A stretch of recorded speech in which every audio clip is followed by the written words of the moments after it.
ദീപം ദീപം ദീപം.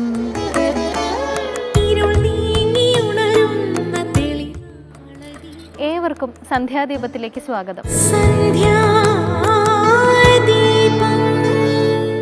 പരസ്പരം സ്നേഹിക്കുവാനും വിശ്വസിക്കുവാനും ബഹുമാനിക്കാനുമുള്ള ഹൃദയത്തിൻ്റെ ഭാഷ നഷ്ടപ്പെട്ടുകൊണ്ടിരിക്കുന്ന ഈ കാലഘട്ടത്തിൽ നമുക്ക് പരസ്പരം സ്നേഹിക്കുവാനും സഹായിക്കുവാനുമുള്ള മനസ്സുണ്ടാകട്ടെ എന്ന പ്രാർത്ഥനയോടെ ഇന്നത്തെ സന്ധ്യാദീപം ഇവിടെ ആരംഭിക്കുകയാണ്.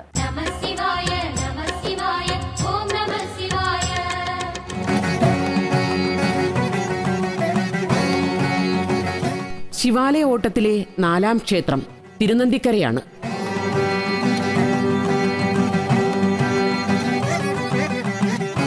കേരളീയ വാസ്തുവിദ്യ പ്രകാരം നിർമ്മിക്കപ്പെട്ട ക്ഷേത്രമാണിത്. ആദ്യ ശിവാലയ ഓട്ടക്കാർ ഈ ക്ഷേത്രത്തിൽ പ്രവേശിക്കുമ്പോഴാണ് ഇവിടെ ഉത്സവത്തിന് കൊടിയേറുന്നത്.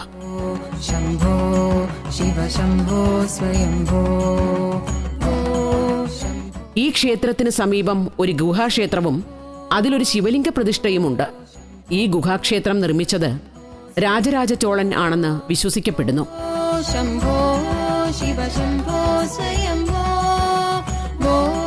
മലയാള ഭാഷയ്ക്ക് ശ്രേഷ്ഠ ഭാഷാ പദവി നേടുന്നതിന് സഹായിച്ച തിരുനന്ദിക്കര ശാസനം ഇവിടുത്തെ പാറയിൽ വിദ്യാഭ്യാസത്തിന്, കടങ്ങൾ മാറുന്നതിന്, ആരോഗ്യകാര്യങ്ങൾക്ക്, ഗ്രഹദോഷ നിവാരണത്തിന് എന്നിങ്ങനെ മനുഷ്യൻ അനുഭവിക്കുന്ന സകലവിധ ദുരിതങ്ങൾക്കും പരിഹാരമായി ചില സ്തോത്രങ്ങളും പ്രാർത്ഥനകളും മന്ത്രങ്ങളും നിലവിലുണ്ട്. ഉചിതമായവ തിരഞ്ഞെടുത്ത് സങ്കട നിവർത്തി വരുത്തിക്കൊള്ളുക. ഇനി കേൾക്കാം ഇന്നത്തെ സന്ധ്യാനാമം.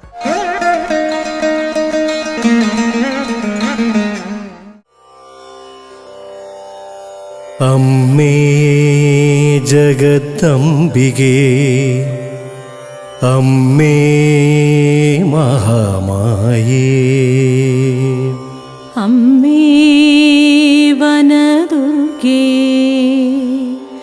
അമ്മേ മഹാമായേ, അമ്മേ ശിവാരാധ്യേ, അമ്മേ ജഗൽമോഹിനി,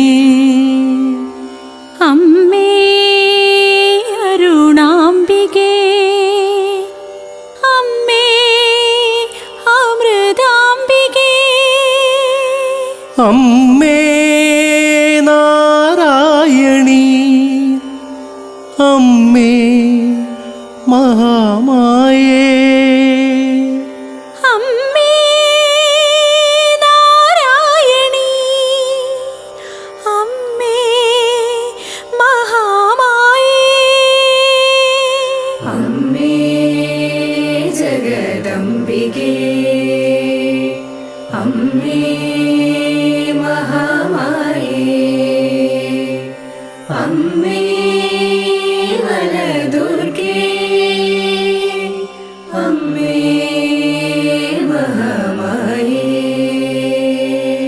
അമ്മേ നിരാധാരേ,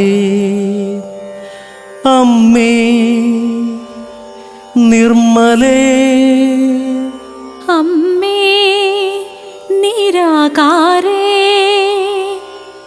അമ്മേ നിരാകുലേ, അമ്മേ നിർഗുണേ, അമ്മേ നിഷ്കളേ, അമ്മേ നിർഗുണേ, അമ്മേ നിഷ്കളേ, അമ്മേ ജഗദംബികേ, അമ്മേ മഹാമായേ, അമ്മേ വനദുർഗേ, അമ്മേ മഹാമായേ, അമ്മേ നിഷ്കാമേ, അമ്മേ നിരൂപപ്ലവേ, അമ്മേ നിർവികാരേ, അമ്മേ നിഷ്പ്രപഞ്ചേ, അമ്മേ നിരാശ്രയേ,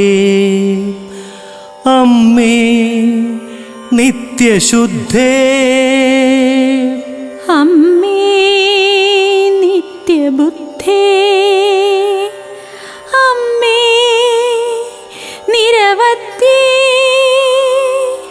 അമ്മേ നിരന്തരേ അമ്മേ നിഷ്കാരണേ അമ്മേ നിർമ്മലേ അമ്മേ നിരഹങ്കാരേ അമ്മേ ജഗദംബികേ അമ്മേ മഹാമായേ അമ്മേ വനദുർഗേ അമ്മേ മഹാമായേ. ദേവേന്ദ്രന്റെ കയ്യിലെ ഒരു പ്രധാന ആയുധമാണ് വജ്രായുധം. ഇത് വജ്രം കൊണ്ടോ ലോഹങ്ങൾ കൊണ്ടോ നിർമ്മിച്ചതല്ല. മേഘങ്ങളെ തടവിലിട്ട് ഭൂമിക്ക് നാശം വരുത്തിയ വൃത്രാസുരനെ വധിക്കാൻ സാധാരണ ആയുധങ്ങൾക്ക് കഴിയുമായിരുന്നില്ല. വൃത്രാസുരന്റെ വധത്തിനു വേണ്ടി നിർമ്മിക്കപ്പെട്ടതാണ് വജ്രായുധം. ഇതിനു പിന്നിൽ ഒരു സന്യാസിയുടെ ജീവത്യാഗത്തിന്റെ കഥയുണ്ട്. ആ കഥയാണ് ഇന്നത്തെ കഥേമമ നമുക്കായി വിശദീകരിക്കുന്നത്. എല്ലാവർക്കും നമസ്കാരം. കഥേമമയുടെ ഇന്നത്തെ അധ്യായത്തിലേക്ക് എല്ലാവർക്കും സ്വാഗതം. ദേവരാജനായിട്ടുള്ള ഇന്ദ്രന്റെ പ്രൗഢി കാണിക്കുന്ന നിരവധിയായിട്ടുള്ള അടയാളങ്ങളുണ്ട്. അതിൽ ഒന്നാമത്തേത് അദ്ദേഹത്തിന്റെ സാമ്രാജ്യമായിട്ടുള്ള സ്വർഗം തന്നെയാണ്. രണ്ട്, അദ്ദേഹത്തിന്റെ വാഹനം. നമ്മൾ വീട് കഴിഞ്ഞാൽ പിന്നെ ഏത് വണ്ടിയാണ് ആൾക്കുള്ളതെന്ന് നോക്കുക ഇന്നത്തെ കാലത്ത്. അതുപോലെ തന്നെ അദ്ദേഹത്തിന് സ്വർഗം എന്ന് പറയുന്ന ഒരു കൊട്ടാരമുണ്ട്. അദ്ദേഹത്തിന്റെ വാഹനവും വളരെയധികം പ്രസിദ്ധനായിട്ടുള്ള ഐരാവതം എന്ന് വിളിക്കപ്പെടുന്ന ഒരു ആനയാണ്. ആ ഐരാവതത്തിന്റെ പുറത്താണ് ഇന്ദ്രന്റെ സഞ്ചാരം. അപ്പോൾ അദ്ദേഹത്തിന്റെ കയ്യിലുള്ള വാഹനം ഒക്കെ മഹത്വമുള്ള ഒന്നാണ്. അദ്ദേഹത്തിന്റെ താമസ സ്ഥലം ഏറെ മഹത്വമുള്ള സ്വർഗ്ഗമാണ്. അദ്ദേഹത്തിന്റെ പൂന്തോട്ടത്തിലാണ് പാരിജാത വൃക്ഷം നിലനിൽക്കുന്നത്. അദ്ദേഹത്തിന്റെ നൃത്തം ചെയ്യാനാണ് അപ്സരസുകളുള്ളത്. അദ്ദേഹത്തിന് പാട്ടുപാടി കൊടുക്കാനാണ് ഗന്ധർവന്മാരുള്ളത്. ഇങ്ങനെ എല്ലാത്തിൻ്റെയും ഏറ്റവും നല്ല ഒരു കളക്ഷനുള്ള ആളാണ് ദേവേന്ദ്രൻ. അപ്പം അങ്ങനെ നോക്കുകയാണെങ്കിൽ അദ്ദേഹത്തിന്റെ ആയുധവും ഏറ്റവും മഹത്വം നിറഞ്ഞ ഒന്നാവണമല്ലോ. അങ്ങനെയുള്ള ആ ദേവേന്ദ്രന്റെ ആയുധമായിട്ടുള്ള വജ്രായുധത്തെക്കുറിച്ചാണ് ഇന്നത്തെ ഈ അധ്യായത്തിൽ നമ്മൾ സംസാരിക്കാൻ പോകുന്നത്. ഇന്ദ്രനെ വധിക്കാനൊരു മകൻ വേണം എന്നുള്ള ഒരു അമ്മയുടെ പ്രാർത്ഥനയിൽ നിന്നുണ്ടായിട്ടുള്ള ഒരു അസുരനാണ് വൃത്രാസുരൻ. ആ വൃത്രാസുരൻ സ്വർഗത്തെ ആക്രമിക്കുകയും നിരവധിയായിട്ടുള്ള യുദ്ധങ്ങളൊക്കെ ചെയ്തതായിട്ടൊക്കെ പുരാണങ്ങളിൽ പറയുന്നുണ്ട്. അദ്ദേഹത്തിന് കിട്ടിയിട്ടുള്ള വരബലം കൊണ്ടും അദ്ദേഹത്തിൻ്റെ തപശക്തി കൊണ്ടും എല്ലാം കൊണ്ടും ദേവേന്ദ്രന് അദ്ദേഹത്തെ പരാജയപ്പെടുത്താൻ സാധിച്ചില്ല. കല്ലുകൊണ്ടോ മരം കൊണ്ടോ ലോഹം കൊണ്ടോ ഒന്നും ഉണ്ടാക്കിയ ആയുധങ്ങൾ കൊണ്ട് വൃത്രനെ പരാജയപ്പെടുത്താൻ സാധിക്കില്ല എന്ന് അദ്ദേഹത്തിന് മനസ്സിലായി. എന്നാൽ തൻ്റെ നാശത്തിനായിട്ട് ജനിച്ചിരിക്കുന്ന ഈ അസുരനെ വധിക്കേണ്ട ഉത്തരവാദിത്വവും തനിക്ക് തന്നെ ഉണ്ട് എന്ന് മനസ്സിലാക്കിയ ഇന്ദ്രൻ എങ്ങനെയാണ് വൃത്രാസുരനെ കൊല്ലാൻ സാധിക്കുക എന്നുള്ള അഭിപ്രായങ്ങൾ പല മഹാത്മാക്കളിൽ നിന്നും തേടി. അപ്പോഴാണ് വിശ്വകർമാവ് പറയുന്നത്, വജ്രായുധം എന്ന് പറയുന്ന ഒരു ആയുധം ഉണ്ടാക്കി അതുകൊണ്ട് ഇദ്ദേഹത്തെ കൊന്നു കഴിഞ്ഞാൽ പിന്നെ നമുക്ക് ബുദ്ധിമുട്ടൊന്നും ഉണ്ടാവില്ല. അപ്പം ഇന്ദ്രൻ ചോദിക്കുന്നുണ്ട്, എന്താണ് അങ്ങേക്ക് വേണ്ടത് വജ്രായുധം ഉണ്ടാക്കാൻ? അതിന് വേണ്ട എന്തൊക്കെ സ്വർണം വേണോ, പവിഴം വേണോ, മുത്ത് വേണോ, രത്നങ്ങൾ വേണോ, എന്തൊക്കെയാണെന്ന് വെച്ചാൽ കൊട്ടാരത്തിന് എടുത്തോളൂ. എത്രയും പെട്ടെന്ന് ആ ദിവ്യായുധം എനിക്ക് ഉണ്ടാക്കി തരണം എന്നാണ് ഇന്ദ്രൻ പറഞ്ഞത്. അപ്പം അദ്ദേഹം പറഞ്ഞു, അല്ലയോ ഇന്ദ്ര, ഇങ്ങനെ എളുപ്പത്തിൽ ഉണ്ടാക്കാൻ പറ്റിയിട്ടുള്ള ഒരു ആയുധമല്ല ഈ വജ്രായുധം എന്ന് പറയുന്നത്. അതിന് അത്യന്തം താപസനായിട്ടുള്ള ബ്രഹ്മബോധമുള്ള ഒരു മഹർഷിയുടെ എല്ലാണ് വേണ്ടത്, നട്ടെല്ലാണ് വേണ്ടത് എന്നാണ് പറഞ്ഞത്. അപ്പം അങ്ങനെയുള്ള ആരാണുള്ളത്? ഇതൊക്കെ ചോദിച്ചാൽ ആരെങ്കിലും തരുമോ? അദ്ദേഹത്തിൻ്റെ ജീവൻ അതോടുകൂടി പോവില്ലേ? ഈ ആയുധം ഉണ്ടാക്കുക എന്ന് പറയുന്നത് അസംഭവ്യമല്ലേ എന്നുള്ള ചിന്തയൊക്കെ ഇന്ദ്രൻ ഉണ്ടായി. ആ സമയത്താണ് ദേവഗുരുവായിട്ടുള്ള ബൃഹസ്പതി ഉൾപ്പെടെയുള്ള ആളുകൾ ഉപദേശിക്കുന്നത്, വൃത്രാസുരനെ കൊല്ലാനായിട്ടുള്ള അങ്ങേക്ക് വേണ്ട വജ്രായുധം നിർമ്മിക്കാനായി ദദീജി എന്ന് പറയുന്ന ഒരു മഹർഷി ഭൂമിയിലുണ്ട്, അദ്ദേഹത്തോട് പോയി ചോദിച്ചാൽ അദ്ദേഹം ഇത് എടുത്തു തരുന്നതാണ്. അങ്ങനെ ഇന്ദ്രൻ ദദീജി മഹർഷിയുടെ അടുത്തേക്ക് പോകുന്നു, നമസ്കരിക്കുന്നു. ഈ ആയുധം ഉണ്ടാക്കാനായിട്ട് അങ്ങയുടെ ജീവൻ, ഒരു തരത്തിൽ അത് തന്നെയാണ് ചോദിക്കുന്നത്, ആ നട്ടെല്ല് എനിക്ക് വേണം എന്ന് പറയുന്നു. അങ്ങനെ ദദീജി മഹർഷിയുടെ അസ്ഥികൾ കൊണ്ടാണ് ആ വജ്രായുധം എന്ന് പറയുന്ന ദിവ്യായുധം ഇന്ദ്രന്റെ കയ്യിലേക്ക് എത്തുന്നത്. അതുപയോഗിച്ചാണ് വൃത്രാസുരനെ അദ്ദേഹം വധിക്കുകയൊക്കെ ചെയ്യുന്നത്. അതിലൂടെ അദ്ദേഹത്തിന് ബ്രഹ്മഹത്യാ പാപം ഉണ്ടായി എന്നൊക്കെ പറയാറുണ്ട്. വൃത്രാസുരൻ ബ്രഹ്മബോധമുള്ള ആളായിരുന്നു. അദ്ദേഹത്തിൻ്റെ സ്തുതിയൊക്കെ ഭാഗവതത്തിലുണ്ട്. വളരെ കേമപ്പെട്ട ഒരാളായിരുന്നു.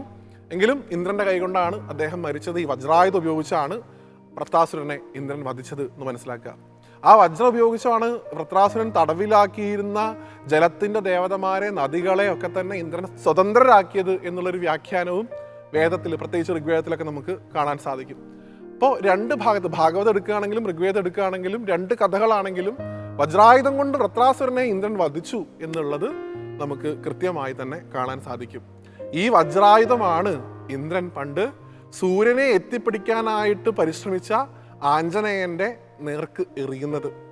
ആ വജ്രം കൊണ്ടാണ് ആഞ്ജനേയന് ചെറിയ ബുദ്ധിമുട്ടുകൾ ഉണ്ടാവുന്നതും പിന്നീട് വായുദേവന്റെ ആവശ്യപ്രകാരം ഒരു തരത്തിലുള്ള ആയുധങ്ങളും എൻ്റെ മകൻ്റെ മേൽ ഇനി ഏൽക്കാൻ പാടില്ല എന്നുള്ള വരം ഹനുമാൻ സ്വാമിക്ക് ലഭിക്കുകയൊക്കെ ചെയ്യുന്നത്. അപ്പോൾ അവിടെയൊക്കെ തന്നെ വജ്രായുധത്തിൻ്റെ പ്രസൻസ് നമുക്ക് കാണാൻ സാധിക്കും. അങ്ങനെ ദേവേന്ദ്രൻ്റെ കയ്യിലുള്ള ആ വജ്രായുധമാണ് അദ്ദേഹത്തിൻ്റെ ശക്തി എന്ന് പറയുന്നത്.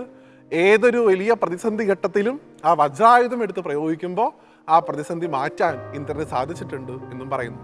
ഇനി ഇതിൻ്റെ തത്വാംശം ഒന്ന് ചിന്തിച്ചാൽ നോക്കൂ, ഇന്ദ്രിയങ്ങളുടെ രാജാവായിട്ടുള്ള ഇന്ദ്രന്, അതായത് മനസ്സിന്, വജ്രായുധം വേണ്ടിവന്നു പല പ്രതിസന്ധികളെയും നശിപ്പിക്കാൻ എന്നാണ് പറയുന്നത്. അതിൽ നിന്ന് നമ്മൾ എന്താണ് മനസ്സിലാക്കേണ്ടത്? ഈ വജ്രായുധം എന്ന് പറയുന്നത് മനസ്സിൻ്റെ ചിന്താശേഷിയാണ്, അല്ലെങ്കിൽ വിവേചന ബുദ്ധിയാണ്. ഇത് ചെയ്യണം, ഇത് ചെയ്യണ്ട, ഈ രണ്ട് തിരഞ്ഞെടുക്കലുകളിൽ ശരിയായിട്ടുള്ളത് എടുക്കണം എന്നുണ്ടെങ്കിൽ നല്ല വിവേചന ബുദ്ധി വേണം, നല്ല ചിന്താശേഷി വേണം. ആ ചിന്താശേഷിയാണ് വജ്രായുധം. ഇന്ദ്രനാകുന്ന മനസ്സിന് ഓരോ സന്ദർഭങ്ങളും ജയിക്കണം എന്നുണ്ടെങ്കിൽ ആ ചിന്താശേഷി കൂടി വേണം എന്നാണ് വജ്രായുധത്തിൻ്റെ കഥയിലൂടെ ഇന്ദ്രൻ അല്ലെങ്കിൽ ദദീജി മഹർഷി നമ്മളെ പഠിപ്പിക്കുന്നത്. എപ്പോഴൊക്കെ നിങ്ങളുടെ കയ്യിൽ വജ്രായുധം ഉണ്ടോ, അതായത് നല്ല ചിന്താശേഷി ഉണ്ടോ, ആരൊക്കെ നമ്മുടെ സ്രോതസ്സുകളെ കൊണ്ടുപോയി തടവിലിട്ടാലും അതിനെ മോചിപ്പിക്കാൻ നമുക്ക് സാധിക്കും. അതുകൊണ്ട് എപ്പോഴും ഒരു വജ്രായുധം ചിന്തയിൽ സൂക്ഷിക്കുക. ആ വജ്രായുധം പ്രയോഗിച്ചുകൊണ്ട് നമുക്ക് നേരെ വരുന്ന മുഴുവൻ പ്രതിബന്ധങ്ങളെയും തരണം ചെയ്തുകൊണ്ട് പുരുഷാർത്ഥങ്ങളായിട്ടുള്ള ധർമാർത്ഥ കാമോക്ഷങ്ങളിലേക്ക് സഞ്ചരിക്കാൻ നമുക്ക് ഓരോരുത്തർക്കും ഭഗവാന്റെ അനുഗ്രഹം ഉണ്ടാവട്ടെ എന്ന് പ്രാർത്ഥിക്കുന്നു. അടുത്ത ഒരു കഥയുമായി വീണ്ടും കാണുന്നത് വരെ എല്ലാവർക്കും നന്ദി, നമസ്തേ.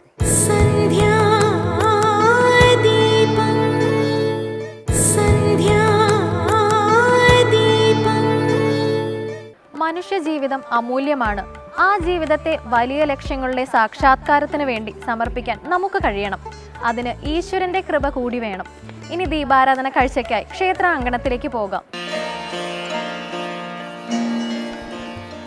കേരളത്തിലെ സൗന്ദര്യ കാഴ്ചകളുടെ മനോഹാരിതയിൽ ഒന്നാണ് എറണാകുളം ജില്ല.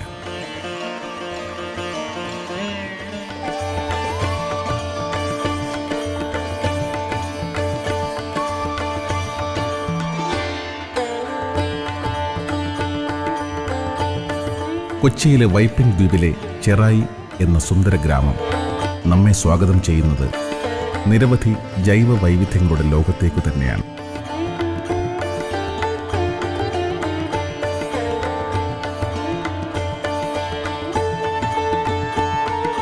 കടൽ തിരകളും കായലോളങ്ങളും ഒന്നു ചേർന്ന് ആനന്ദിപ്പിക്കുന്ന ചെറായി ഗ്രാമത്തിൻ്റെ പുലരുകളും സന്ധ്യകളും നിലാരാത്രികളുമൊക്കെ അത്രമേൽ ചൈതന്യമുള്ളതാകുന്നത് ഇവിടുത്തെ ജനങ്ങളുടെ ഭക്തിസാന്ദ്രമായ ജീവിതചര്യ കൊണ്ട് തന്നെയാണ്.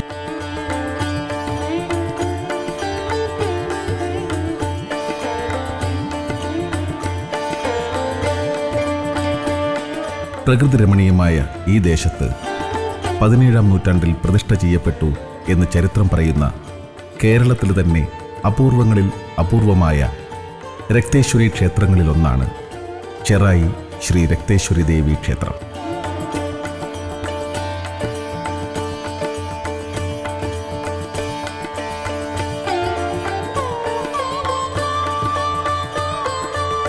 ഒരു കാലത്ത് കുടുംബക്ഷേത്രമായിരുന്ന ക്ഷേത്രം പിൽക്കാലത്ത് ഈ ദേശത്തിൻ്റെ മുഴുവൻ പരദേവതയായി മാറുകയായിരുന്നു.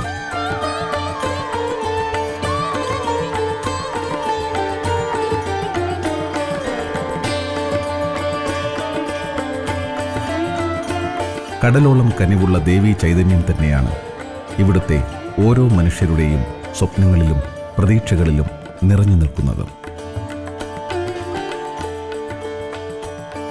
ക്ഷേത്രമുണ്ടായ കാലം മുതൽക്കേയുള്ള ആചാരാനുഷ്ഠാനങ്ങൾ ഇപ്പോഴും പിന്തുടർന്നു കൊണ്ടുപോകുന്നതിൽ ഈ ഗ്രാമവാസികൾ വളരെയേറെ ശ്രദ്ധ ചെലുത്തുന്നതിൻ്റെ കാരണം ഉഗ്രരൂപിണിയായ ശ്രീ രക്തേശ്വരി ദേവി ചൈതന്യം കാലാകാലങ്ങളിൽ വർദ്ധിച്ചു വരുന്നു എന്നതുകൊണ്ട് തന്നെയാണ്.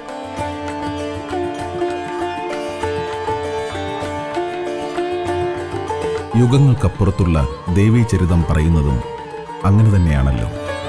അതാത് കാലഘട്ടങ്ങളിൽ തിന്മകളുടെ മേൽ സംഹാരതാണ്ഡവം നടത്തി ലോകരക്ഷയ്ക്കായി നന്മയുടെ പ്രകാശം വിടർത്തുന്ന ദേവീ ചൈതന്യം കാളിയായും ഭദ്രയായും ലക്ഷ്മിയായും ദുർഗയായും ചാമുണ്ടേശ്വരിയായും രക്തേശ്വരിയായും ഒക്കെ നമ്മുടെ മുന്നിൽ അവതരിക്കുന്നു.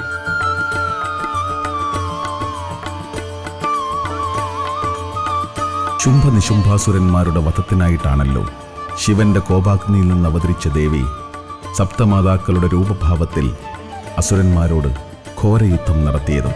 ശിവനയനത്തിൽ നിന്ന് അവതരിച്ച ദേവി ശുംഭനിശുംഭാസുര വധത്തിനായി സിംഹവാഹനത്തിലേറി വിശ്വം മുഴുവൻ നിറഞ്ഞു നിൽക്കുന്ന രൂപത്തിൽ ഹിമാലയ സാനുക്കളിൽ പ്രത്യക്ഷപ്പെടുകയായിരുന്നുവല്ലോ.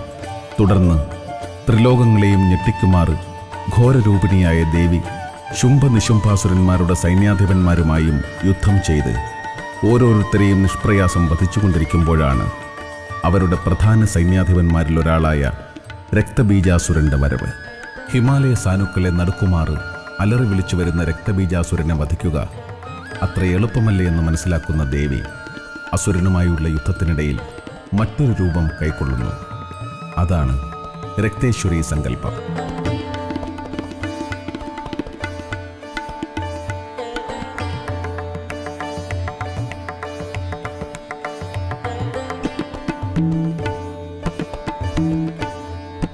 രക്തബീജാസുരന്റെ ശരീരത്തിൽ നിന്നും ഭൂമിയിലേക്ക് വീഴുന്ന ഓരോ തുള്ളി രക്തത്തിൽ നിന്നും പുതിയൊരസുരൻ ജനിക്കുന്നു. അതുകൊണ്ടാണ് ഈ അസുരന് രക്തബീജാസുരൻ എന്ന പേരുണ്ടാകുന്നത്.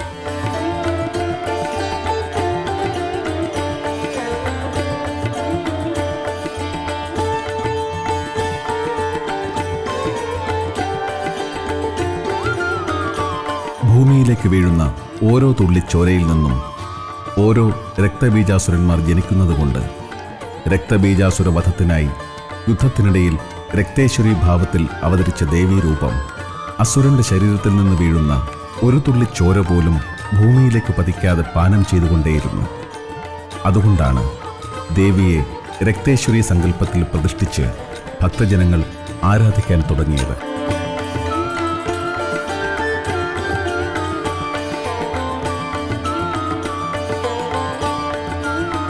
ശുംഭനിശുംഭാസുരന്മാരെ വധിക്കുന്നതുവരെ നീണ്ടുനിന്ന ഘോരയുദ്ധത്തിൽ ദേവി പിന്നെയും വിവിധ ഭാവങ്ങളിൽ അവതരിച്ചുവെന്നാണ് പറയപ്പെടുന്നത്.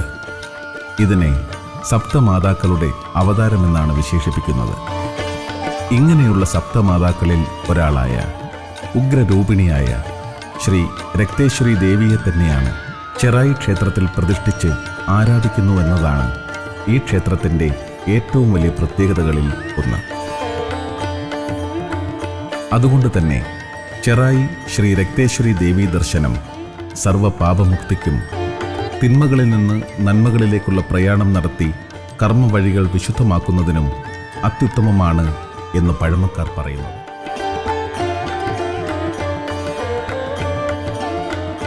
ഭാരതത്തിൽ തന്നെ വളരെ അപൂർവമായ പ്രതിഷ്ഠാ സങ്കല്പമാണ് ഇവിടുത്തേത്. മഹാത്രിപുരസുന്ദരിയായ ദേവി ഉഗ്രരൂപിണിയായി രക്തവർണമായ കടലിനു മീതെ സിംഹവാഹനത്തിൽ ഇരിക്കുന്നു എന്നാണ് സങ്കല്പം. അങ്ങനെ കടലോളം വലിപ്പമുള്ള ദേവി ഈ ദേശക്കാർക്ക് കടലോളം കനിവുള്ള ദേവിയായും മാറുന്നു.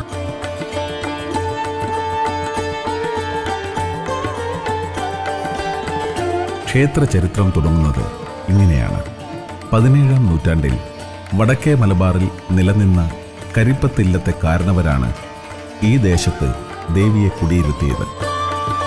കാരണവരെ മുത്തപ്പൻ എന്ന വിളിപ്പേരുള്ള ദൈവസങ്കല്പത്തിൽ ക്ഷേത്രമുറ്റത്ത് പ്രതിഷ്ഠിച്ച് പൂജാതി കർമ്മങ്ങൾ നടത്തുന്നു.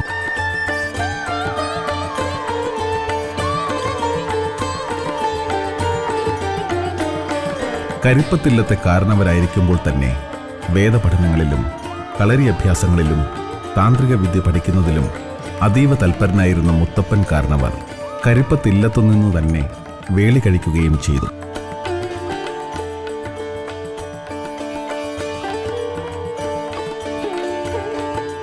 ഒരിക്കൽ ഇല്ലത്തുനിന്നും കുടുംബസമേതം യാത്ര തിരിക്കുന്ന മുത്തപ്പൻ ഇല്ലത്ത് കുടിയിരുത്തിയിരുന്ന ശ്രീ രക്തേശ്വരി ദേവി ചൈതന്യത്തെ തൻ്റെ ഉപാസനാമൂർത്തിയായി ആവാഹിക്കുകയും ചെയ്തു.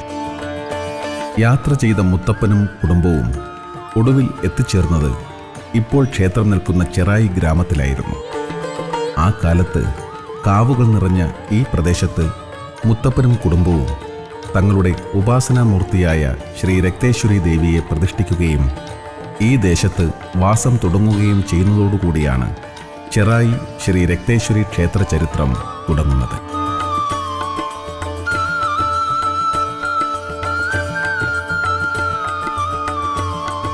ദേവിയുടെ അപാര ചൈതന്യം അനുഭവിച്ചറിഞ്ഞ പുളിയാമ്പുള്ളി തമ്പുരാനായിരുന്നു ആ കാലത്തെ ആദ്യത്തെ ക്ഷേത്രം നിർമ്മിച്ചത്. കാലങ്ങൾ കഴിഞ്ഞപ്പോൾ ക്ഷേത്രത്തിൻ്റെ പരിണാമ കാലഘട്ടത്തിൽ ദേവിയെ പ്രതിഷ്ഠിച്ച കാരണവരായ മുത്തപ്പനെയും ആദ്യമായി ക്ഷേത്രം നിർമ്മിച്ച പുളിയാമ്പുള്ളി തമ്പുരാനെയും മുത്തപ്പൻ കാരണവരുടെ ഗുരുനാഥനെയും ആരാധനാമൂർത്തികളായി ക്ഷേത്രമുറ്റത്ത് പ്രതിഷ്ഠിച്ചു. ഈ 3 ദൈവചൈതന്യങ്ങൾക്ക് മുന്നിലും മറ്റനേകം പൂജകളും നിവേദ്യങ്ങളും നടത്തിവരുന്നു.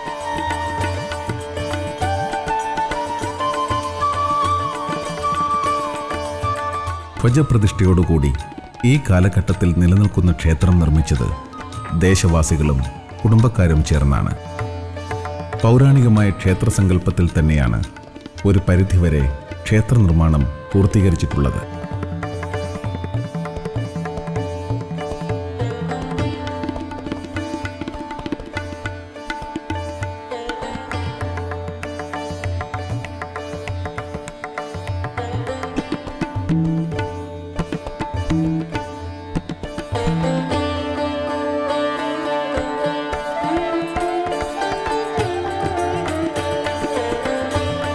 ലോഹത്തിൽ പൊതിഞ്ഞ കൊടിമരച്ചുവട്ടിൽ ദേവിയുടെ വിവിധ ഭാവങ്ങളുടെ പ്രതിഷ്ഠകൾ കണ്ടുതൊഴാം.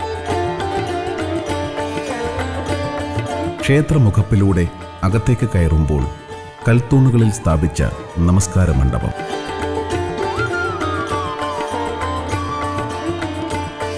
നമസ്കാര മണ്ഡപത്തിൻ്റെ മേൽക്കൂരകളിൽ പൗരാണിക ക്ഷേത്രങ്ങളിലേതെന്നതുപോലെ തടിയിൽ കൊത്തിയ ചിത്രപ്പണികളും കാണാം.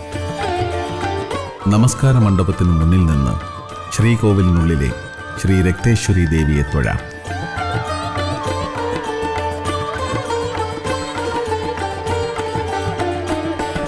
ക്ഷേത്രത്തിൻ്റെ ശ്രീകോവിലിന് വളരെയധികം പ്രത്യേകതകളാണ് കാണാൻ കഴിയുന്നത്. ഇരുനിലകളുള്ള ഉയർന്ന ശ്രീകോവിൽ മഹാക്ഷേത്രങ്ങളുടേത് എന്ന പോലെ തോന്നിക്കുന്നു.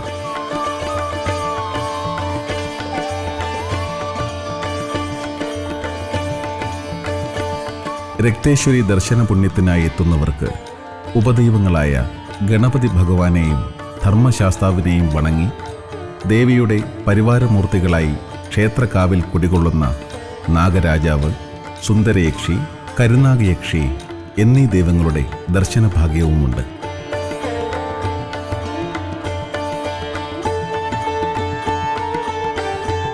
മേടമാസത്തിലെ രേവതി നക്ഷത്രം ആറാട്ടോടുകൂടി 7 ദിവസത്തെ ഉത്സവത്തിൽ എല്ലാ വർഷവും കേരളത്തിൽ തന്നെ പ്രശസ്തരായ 5 ഗജവീരന്മാരെ എഴുന്നള്ളിച്ച് ഉത്സവം ഗംഭീരമാക്കുന്നു.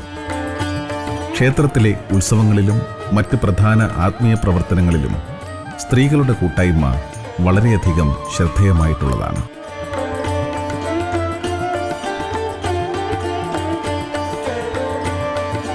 ക്ഷേത്രത്തിൽ നിത്യവും ഗുരുതി നിവേദ്യവും ദേവിയുടെയും മുത്തപ്പൻ്റെയും ഇഷ്ടവഴിപാടായ ത്രിമധുരവും നടത്തിവരുന്നു.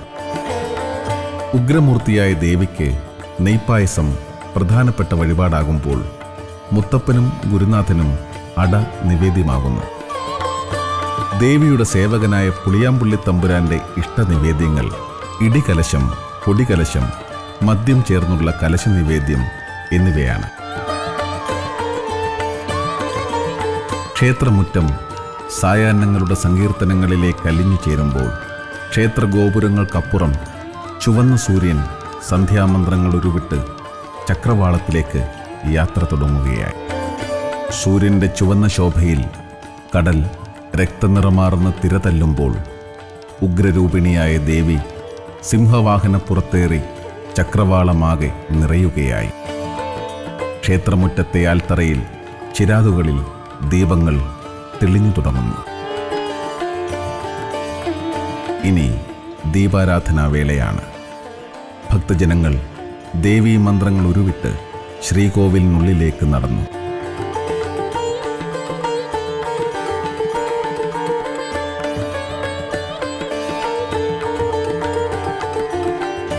ത്രിസന്ധികളിലേക്ക് ഇരുൾ പരക്കുമ്പോൾ ശ്രീകോവിലിനുള്ളിലെ മോക്ഷസാഗരമായ ദേവിയിൽ നിന്ന് ഭക്തരുടെ ഉള്ളിലേക്ക് ശാന്തിയുടെ കുളിർക്കാറ്റ് വീശുകയായി.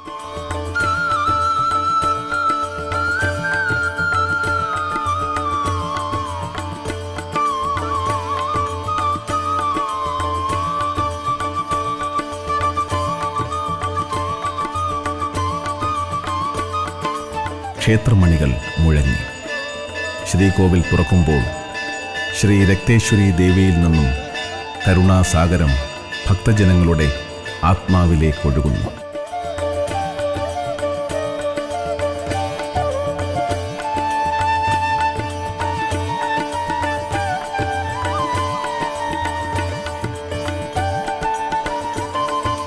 ദേവീ ചൈതന്യം ഒരു സങ്കീർത്തനം പോലെ സർവചരാചരങ്ങളിലേക്കും നിറയുമ്പോൾ ഭൂമിയും മാനവും സ്വത്വവും മറന്ന് ഭക്തജനങ്ങൾ ആത്മാവിൽ നിന്ന് പരമാത്മാവിലേക്കുള്ള തീർത്ഥയാത്രകൾ തുടങ്ങുകയായി. ദേവന്മാരും ദേവിമാരും നിരവധി അസുരന്മാരെ വധിച്ചതായി പുരാണം പറയുന്നു. എന്നാൽ അസുരൻ എന്നത് ഒരു വംശമല്ല, ജീവികളിലെ മോശം വശങ്ങൾ പ്രകടമാകുന്ന ഒരു ഭാവമാണ് എന്നറിയണം. ഇതിനെ നശിപ്പിച്ച് ജീവികളെ മോക്ഷമാർഗത്തിൽ എത്തിക്കുന്നതായി ഇതിനെ കണ്ടാൽ മതി. ഇന്നത്തെ സന്ധ്യാദീപം ഇവിടെ അവസാനിക്കുന്നു. ഏവർക്കും നന്ദി.